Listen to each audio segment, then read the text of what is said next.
Retour sur le plateau de l'Aller-Cour. Nous allons passer à notre second invité qui est avec nous ici. Bonjour maître.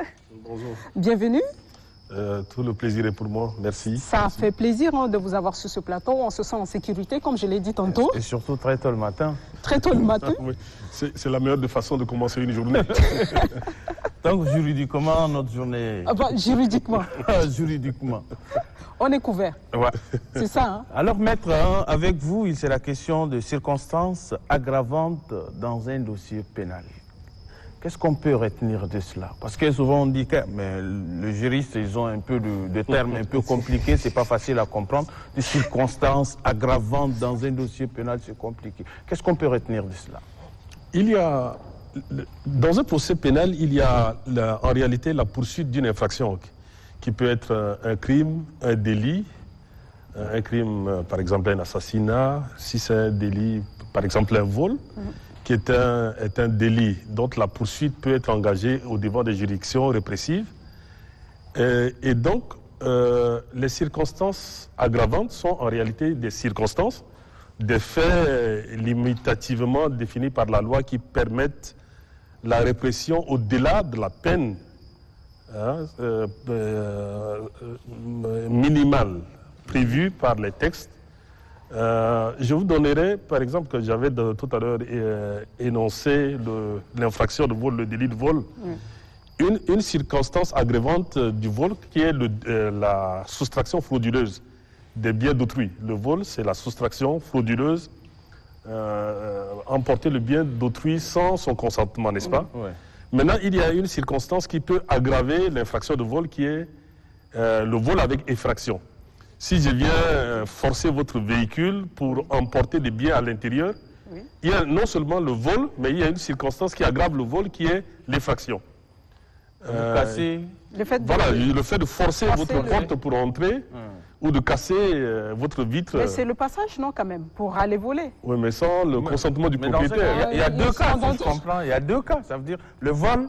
Et puis, voilà, le fait de forcer, de commettre une infraction. Je commence à être intéressant juridiquement. Oui.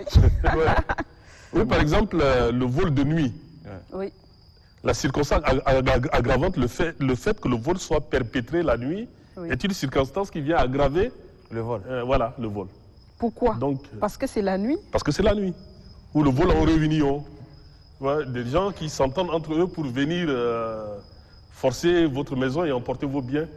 C'est en réalité le but poursuivi par le législateur est, lorsqu'il y a une répression d'une infraction, c'est dans la perspective de protéger la société, n'est-ce pas? Ouais. Et donc, s'il y a une circonstance aggravante, cela met davantage en danger la société. Quand des personnes peuvent s'organiser en association de malfaiteurs pour faire, c'est un danger pour la société. Et donc, c'est pour ça que il y a une plus forte répression pour permettre de protéger la société.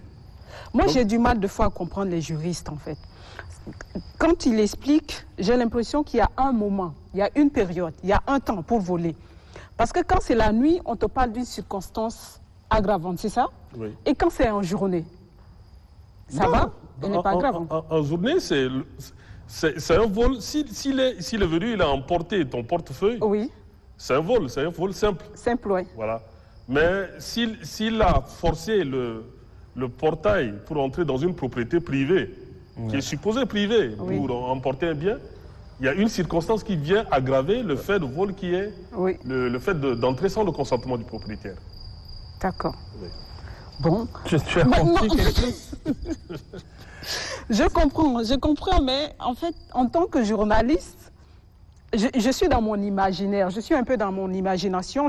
Il y a des choses que je ne peux pas trop comprendre, en fait. Parce que je me dis, le vol, on peut voler à tout moment, on peut voler n'importe qui, mais quand on passe étape par étape pour punir, alors que l'action, elle est là, c'est un peu ça mon problème. Moi, j'ai du mal à accepter un peu. Si je comprends bien, hein, maître. Parce que là, quelquefois, pour que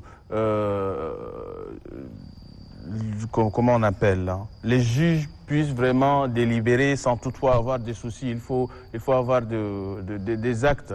Surtout aujourd'hui, s'il faut voler, peut-être que voilà, je casse la maison, je pars prendre quelque chose qui n'est pas le mien et venir. Donc maintenant, si on voit voilà, que j'ai cassé les serrures, voilà, tel. Donc dans ce cas, il y a deux cas si je comprends bien. Casser quelque chose et aller encore voler. Donc il y a deux cas, c'est cela ce qu'on appelle circonstances aggravantes. Ce sont des circonstances qui viennent s'ajouter, qui viennent aggraver. Voilà. Hein, qui donnent une déclinaison encore un peu plus gravissime à la chose. Donc c'est ça. C'est compliqué souvent, mais on a du mal parfois. C'est compliqué souvent. Mais alors, circonstances aggravantes. Et dans le cas où, je ne sais pas, on a un dossier qui a de preuves à l'appui, comme on a dit, circonstances aggravantes, quelle sera la pénalité? Surtout, comment est-ce qu'on peut punir celui-là qui est avec une circonstance aggravante et l'autre là qui est passé sans toutefois détruire? Non, je crois que en réalité, la peine encourue dans l'hypothèse d'une commission d'une infraction avec des circonstances aggravantes, c'est la peine maximale. Il y a des quantums de peines qui sont prévus par nos textes, par notre code pénal. Maintenant, il y a la peine minimale, il y a la peine maximale. Et donc, dans l'hypothèse où il y a des circonstances aggravantes, on inflige la peine maximale au prévenu ou à l'accusé. Donc, il peut y arriver que normalement, vous voyez, il y a des typologies d'infractions. Il y a les contraventions qui ne sont pas punies de peine d'emprisonnement. Par exemple, vous avez été verbalisé dans une circulation. Hein, vous êtes passé par un sens interdit. C'est une contravention de simple police qui, normalement, ne devrait avoir pour sanction pas une peine d'emprisonnement. Les amendes forfaitaires. Voilà, bien évidemment. Il peut y avoir des délits tels que l'escroquerie, tels que le vol. Il peut y arriver que certaines circonstances aggravantes qui, normalement, devraient entraîner la condamnation à une peine minimale, une peine correctionnelle, qui est par exemple une peine jusqu'à pratiquement 5 années, par exemple, peut se retrouver criminalisée. Parce qu'il y a des peines supérieures, des peines prévues en matière criminelle.